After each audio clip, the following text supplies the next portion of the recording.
옆에 있는 분들이랑 이렇게 인사했으면 좋겠습니다. 사랑합니다. 축복합니다. 예, 축복합니다. 예, 감사합니다. 얼굴이 많이 밝아진 것 같아요. 마음 아파하는 분들이 계셔요, 그죠? 한 달 전에 우리 안현숙 권사님 아들 한영군이 군에 입대를 했어요. 그런가 하면 이제 한 주간 전에 우리 청년 신민혁 군이 군에 입대를 했어요. 우리나라는 남북이 이렇게 대화가 지금 진행되고 있지만 아직도 남북이 대치하고 있는 그런 상황인 관계로 군에 가는 아들에 대한 어떤 그 아픔이랄까 이런 게 있죠. 애잔함이죠. 물론 예전과 같지는 않죠. 요즘 군대 문화는 예전과 많이 달라졌어요. 가족들이 부대 앞에까지 데려다 주고, 그죠? 거기서 환송하고, 또는 친구들이 같이 가고, 근무기간도 대폭 축소됐죠. 옛날에는 3년씩 했는데, 지금은 21개월, 20개월, 18개월 얘기까지 이제 나오고 있어서 상당히 단축되어졌다 그러고, 군부대 생활이 이렇게 노출되어지면서 이제 폭력이나 이런 것들이 상당히 없어졌죠. 저는 아직도 군대 그 훈련소에 들어갔던 시절 생각이 나는데 그 교관이 그러더라고요. 조교가 처음에 부르면서 제트기가 왜 빠른 줄 아나? 제트기가 왜 빨라요? 궁둥이에서 불이 나오기 때문이다. 내가 여러분들을 제트기보다 더 빠르게 해주겠다. 그때부터 구르는 거죠. 뭐 이리 구르고 저리 구르고. 그러고서 이제 그때 말로 말하면 이제 빠따를 맞았죠.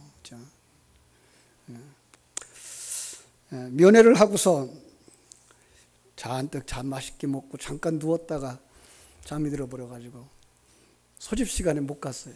저 때문에 이제 난리가 난 거죠. 갔더니 정말 바울이 40에 하나 감한 매가 얼마나 무서운 건지를 제가 그때 경험을 했어요. 살하고 팬티하고가 떨어지지가 않을 정도로 고생을 했으니까요. 한 50년 전 군대 가는 날 풍경은 오늘날과 많이 다르죠. 이병자들 머리 빡빡 깎고요, 그죠?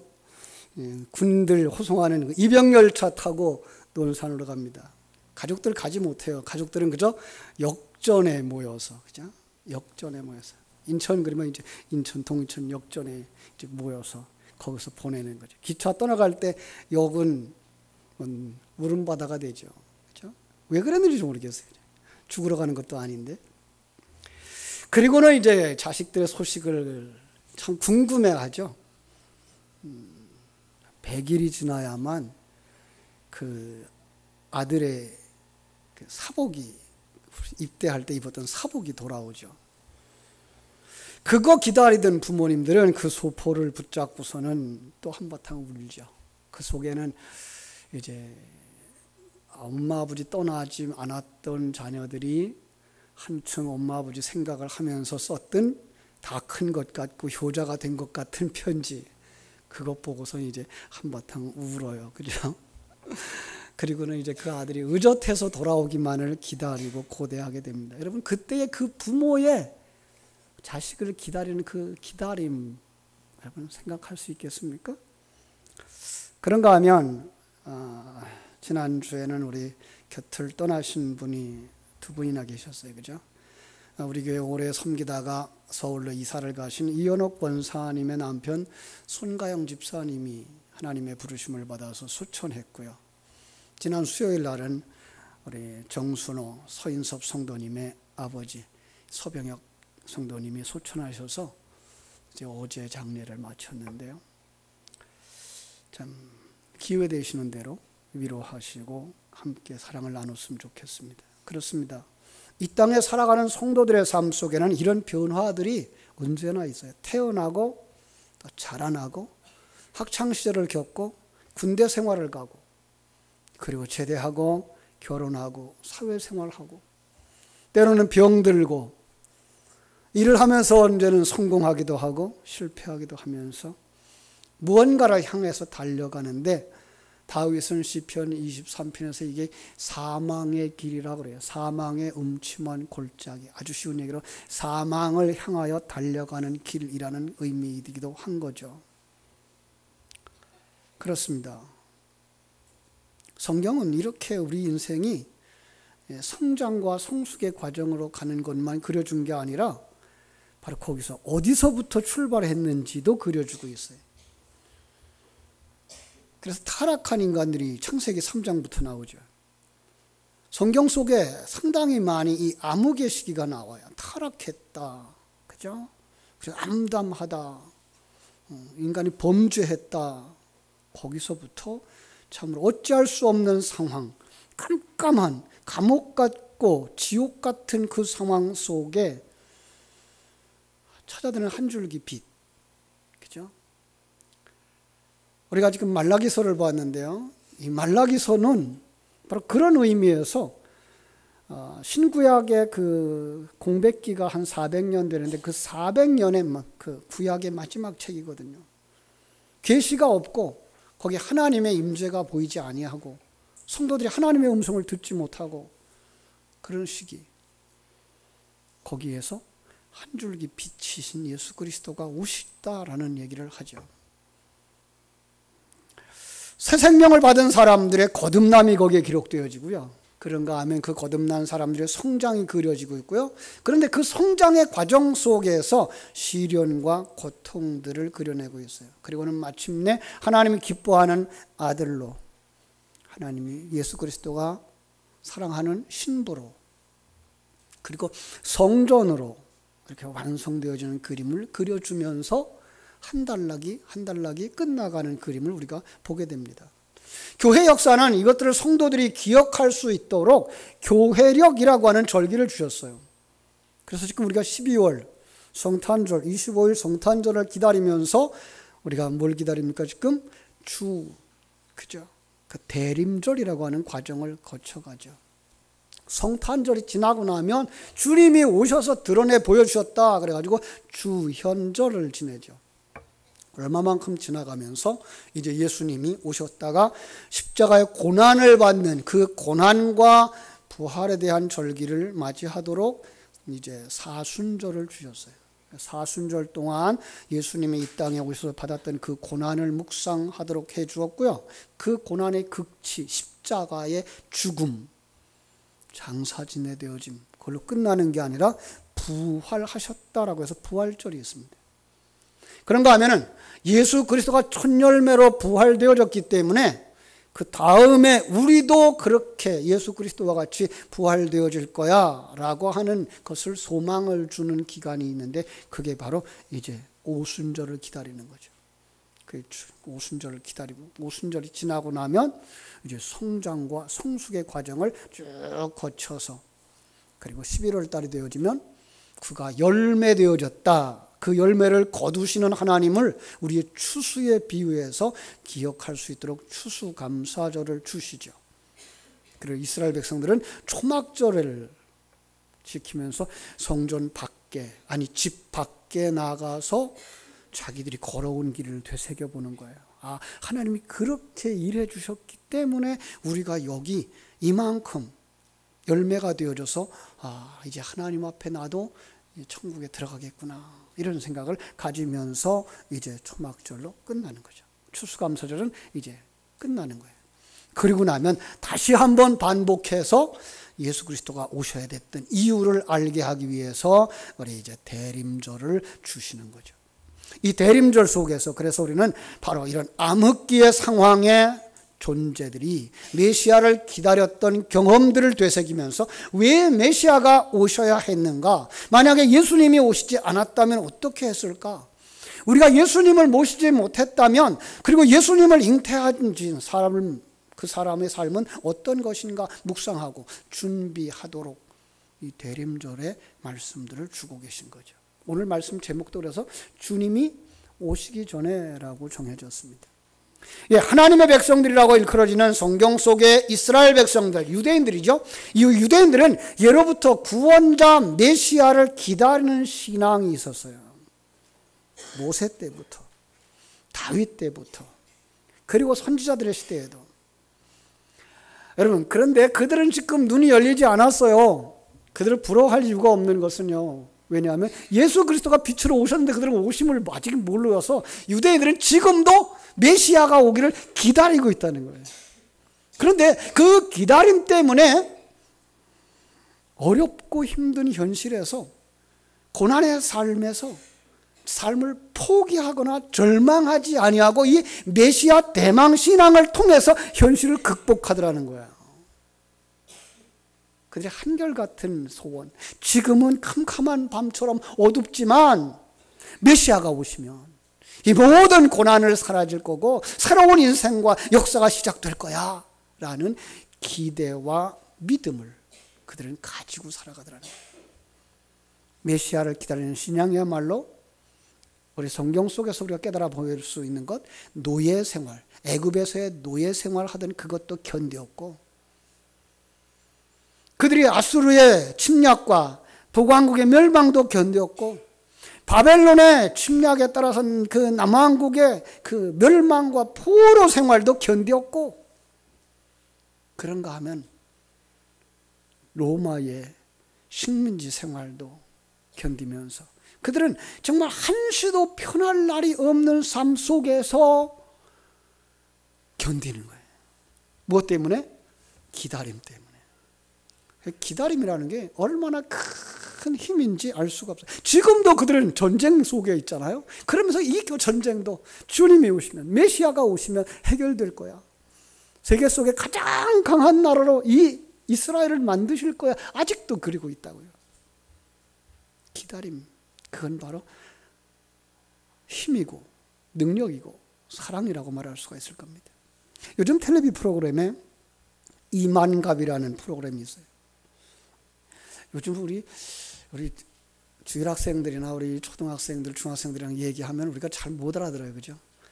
이만갑이라 그러면 우리는 이게 무슨 거야? 만개, 이만개, 삼만개, 갑인가 그러죠. 그죠? 그런데 애들은 뭐라고 해요? 이제 만나러 갑니다. 북한에서 탈출한 젊은이들이 나와서 그들의 그 탈북하는 과정, 아니 북한에서의 그들의 그 헐벗고 굶주렸던 그 시절의 이야기, 탈북의 과정 속에서 중국에서 고난을 당했던 이야기, 정말로 멀고 험한 길을 도피해서 저 태국에까지 갔고 거기서 한국에 들어왔던 그런 이야기, 그런 이야기를 하면서 뭐 하고 싶다고요? 이제 만나러 가고 싶다고요. 누구를? 북한에 있는 아직도 남아있는 어머니, 아버지, 북한에 있는 형제들, 그렇죠? 그 소원을 담은 문구가 이만갑인 거예요. 금년 3월 달에요, 우리 그것과 비슷한 제목의 영화가 하나 나왔어요. 지금 만나러 갑니다. 일본 만화를 이렇게 리메이크한 영화인데요.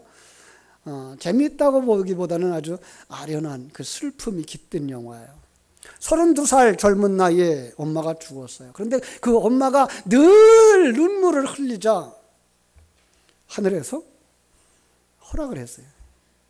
비가 올 때는 네가 내려가서 환생할 수 있다. 그래서 장마가 되면 그 사랑하는 남편과 아이를 위해서 환생을 하는 거예요. 유치원 다니는 그 아들, 그리고 그의 아빠. 비가 오는 날이면 엄마를 기다리는, 그죠? 그 기다림, 그리고 헤어져야 함, 그 애절함이 거기에 깃들어져 있어요. 여러분, 여러분이 지금 누군가를 기다리고 있다면 여러분은 사랑에 빠져 있다라고 생각해도 됩니다. 그래서 말할 수 있습니다. 메시아를 기다린다는 것은 주님을 사랑한다는 것이다. 그런 의미에서 대림절이란 우리의 구세주 예수님이 이 땅에 아기로 탄생하는 것을 기념하는 것이기도 하지만, 다른 말로 말하면 예수 사랑을 회복하는 그러한 기간이라고 고백할 것입니다. 여러분, 그분을 영접하는 여러분 되어지기를 주님의 이름으로 축원합니다. 본문 말라기서는 이 주인공 말라기가 주전 2400년 전, 그죠? 그때, 아니구나, 주전 2400년, 주전 400년, 지금 전부터 약 한 2400년 전 활동한 구약의 마지막 선지자고 예언자였어요. 그 상황이 어떠했는가 하면요, 이스라엘이 바벨론 포로에서 석방되어졌어요. 돌아가서 무너진 성전을 재건하고 거기에 훌륭한 선지자들이 있어요. 학개 선지자, 스가랴 선지자, 스룹바벨과 같은 사람들을 통해서 참으로 그게 성전이 회복되어졌어요. 그러니까 그들은 성전이 회복되어지면 모든 게 다 될 줄 알았죠. 그리고 거기에 하나님의 공의와 하나님의 은총이 실현될 날을 기다리고 살았어요. 그러나 그들의 삶은 여전히 고달프고, 삶은 너무나 잔인한데 이걸 해결해 주시리라고 약속했던 그 메시아는 기다려도 오지 않아.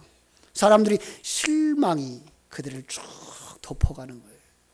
마치 안개가, 아침 안개가 동네를 다 덮는 것처럼, 아니 요즘 말로 말하면 황사가 한 도시를 덮어가는 것처럼 그 예루살렘 도시에 참 절망의 기운이 쫙 가라앉아 가는 거예요. 그때 하나님이 말라기를 일으켜 세웁니다. 메시아는 반드시 온다. 우리는 그날을 준비해야 한다. 이거 역설하고 있는 내용이 이 말라기서 거예요. 그러니까 말라기서 예언의 그 초점은 메시아가 오시기 전에 미리 그 길을 준비하라는 거예요.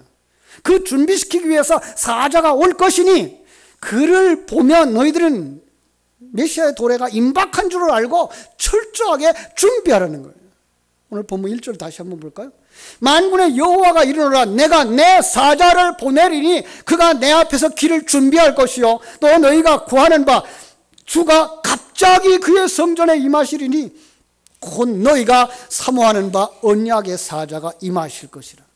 오실 메시아, 타락한 인생, 삐뚤어진 역사를 올바르게 세우고 회복할 것이니 하나님의 약속을 믿는 그들은 기다리라는 거죠. 준비하면서 기다리라는 거예요. 여러분, 여기서 우리는 조금 의아해하지 않습니까? 성경 속에 우리는 아무것도 할 수 없는 상황이 되어지죠. 그 상황 속에서 하나님의 은혜로 다가오는 걸로 그려지고 있는데, 또 하나의 그림은 너희들이 준비해라 라고 말하고 있는 거예요. 왜 그랬을까요? 전혀 그릇을 준비하지 못한 유대인들처럼 말씀을 가지고 있는 사람들이 아닌 사람들에게는 그냥 갑자기 찾아오셔요. 정말 우리 주변에도 그런 간증 듣잖아요. 친구가 교회 가자 그래서 끌고 갔어요. 그래서 가서 교회에 앉았는데 설교를 듣는데 설교는 무슨 얘기인지 못 알아듣겠어. 그런데 그냥 눈물이 나. 그냥 가슴이 뜨거워져. 그때 난 예수님을 만났어요 라고 간증하는 사람들 있잖아요. 그런 역사 있어요. 왜요? 복음이 뭔지 그릇을 갖추지 않은 사람들에게는 갑자기 찾아오셔서 임하시죠. 그러나 그 종교를 가지고 성경이라고 하는 그릇을 가진 사람들에게는 어떻게 하신다고요? 준비하라고 말씀하시는 거야.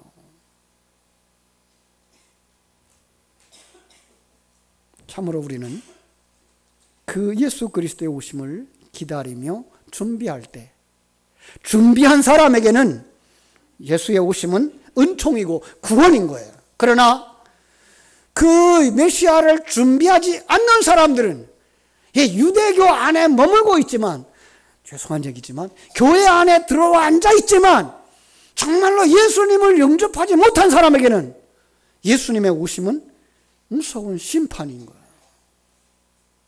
지난주 말씀 속에서 마태복음 25장에 신랑을 기다리는 10처녀의 이야기가 있었어요. 그 두 부류로 나눠지죠. 그들이 기름을 준비한 5처녀와 등잔은 준비했는데 기름을 준비하지 못한 5처녀로 나눠져요. 그릇을 그들이 다 가지고 있어요. 그런데 준비했느냐 준비하지 않았느냐의 차이가 여기에 있는 거예요. 그래서 오늘 2절이 계속 말씀하는 거예요. 그가 임하시는 날 누가 능히 당하며 그가 나타나는 때에 누가 능히 서리요. 그는 금을 연단하는 자의 불과 표백하는 자의 잿물과 같을 것이라. 지금 준비하지 못한 사람들에 대한 경고죠.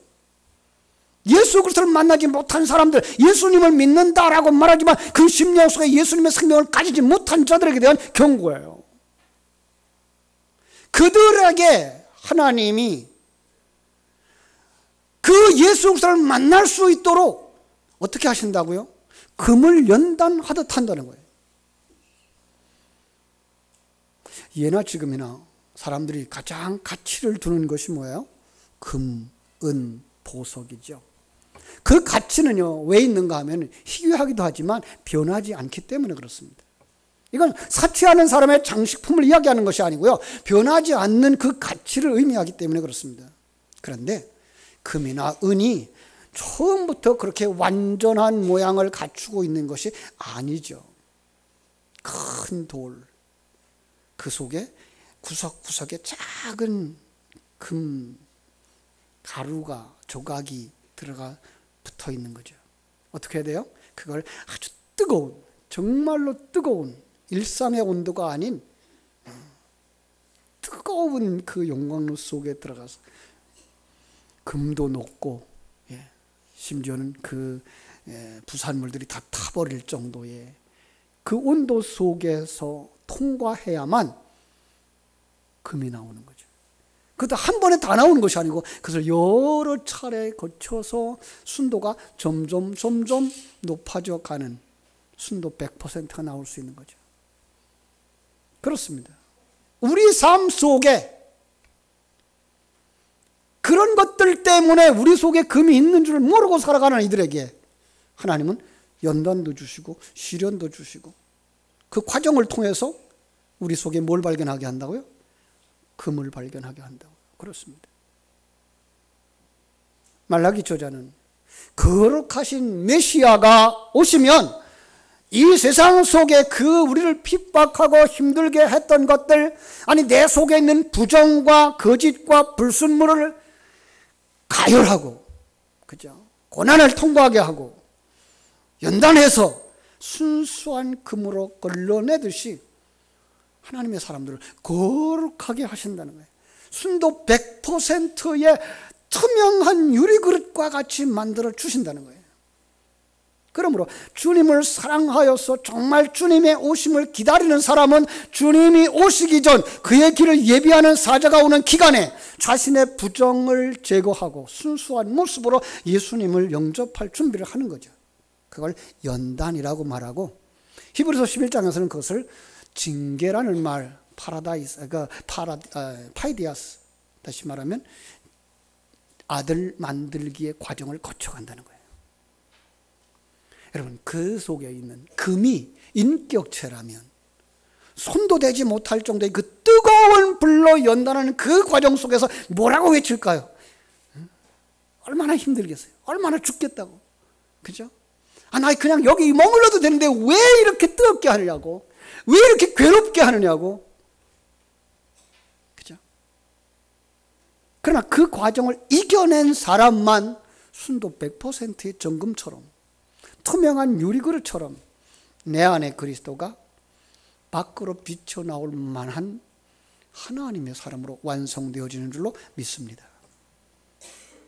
여러분 기억합니까? 요한계시록 21장에 나오는 새성 예루살렘의 모습을 여러분 나중에 한번 보세요. 요한계시록 21장에 가면 하늘에서부터 성이 하나 내려와요. 새성 예루살렘인데요, 그게 들어가 보니까 뭐예요?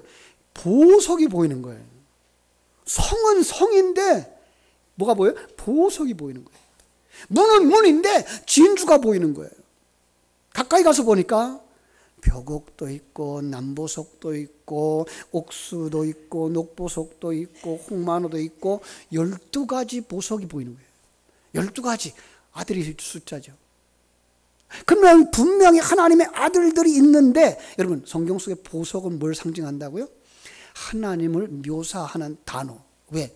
보석은 안 변한다니까요. 하나님은 안 변한다니까요. 그래서 하나님을 상징하는, 그리고 하나님을 묘사하기 가장 좋은 것이 보석이었어요. 그 보석이 우리 안에 들어왔는데 우리가 순도 100%가 되자 내가 있는데도 불구하고 나는 안 보이고 내 안에 뭐만 보이더라고요? 하나님만, 보석만 보이는 그림인 것입니다. 그렇습니다. 그것이 바로 예수님을 영접한 사람이고 그것이 바로 순도 100%로 거룩하게 된 하나님의 자녀들의 모습이라는 거예요. 우리가 그 자리에 올라가기까지 이 시간과 공간 세계 속에서 하나님은 우리를 연단의 과정을 거쳐가게 하는 거예요. 메시아를 또 기다리게 하는 자들처럼. 오늘 본문 3절 4절 그렇게 또 얘기합니다. 그가 은을 연단하여 깨끗하게 하는 자같이 앉아서 레위 자손을 우리를 깨끗하게 하되 금은과 같이 그들을 연단하리니 재련하리니, 그죠? 그들이 공의로운 제물을 나 여호와께 바칠 것이라. 그때의 유다와 예루살렘의 봉헌물이 옛날과 고대와 같이 나 여호와께 기쁨이 되리라. 재련되어진 이들이 가지고 나오는 그 봉헌물 무엇일까요? 성도들이 자기를 하나님 앞에 거룩한 산 제물로 드리는 거죠. 우리가 산 제물로 우리 자신을 드릴 그 예배, 성도들의 그 헌신, 성도들의 그 봉사 모두 하나님이 인정하시는, 하나님이 기뻐하는 것이 된다고 말씀하시는 거예요. 하나님이 받아들이고 기뻐하는 그 사람의 그 삶은 그때부터 뭐예요?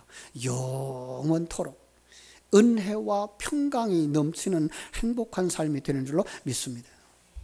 우리는 이 약속이 예수 그리스도를 통해서 이루어졌다라고 말씀하며 예수 그리스도를 통해서 이루어진다라고 고백합니다. 과거 형태도 그리고 미완성의 형태도 이야기합니다. 과거 형태로 말할 수 있는 건 하나님의 세계에서, 그렇죠? 어제나 오늘이나 영원토록 동일하신데 이미 하나님이 시작했기 때문에 완성될 것을 바라다보기 때문에 완료형을 쓸 수도 있고요. 그러나 지금 우리가 이 과정 속에 있는 것이기 때문에 우리는 진행형도 쓸 수 있는 사람들이라고 하는 사실입니다.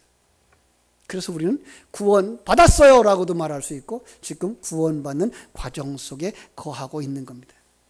우리는 그래서 정말로 성전이 되어졌어요. 하나님의 아들이 되어졌어요. 그리스도의 신부가 되었어요 라고 말하면서 또 하나는 그 과정 속에 있다라는 것입니다. 여러분, 그런데 그 과정 속에 있기 때문에 뭐가 있어요? 연단의 과정들이 있는 거예요. 그런데 연단의 과정 속에 그 불의 온도가 각각이 다른 거예요. 어떤 사람은 800도만 돼도 녹아서 다 자기의 형체를 버리고 그냥 순수한 100%가 될 수 있어요. 그러나 어떤 보석은 8,000도, 800도 가지고는 안 되는 거예요. 2,000도, 3,000도쯤 올라가야 겨우 녹는 거예요.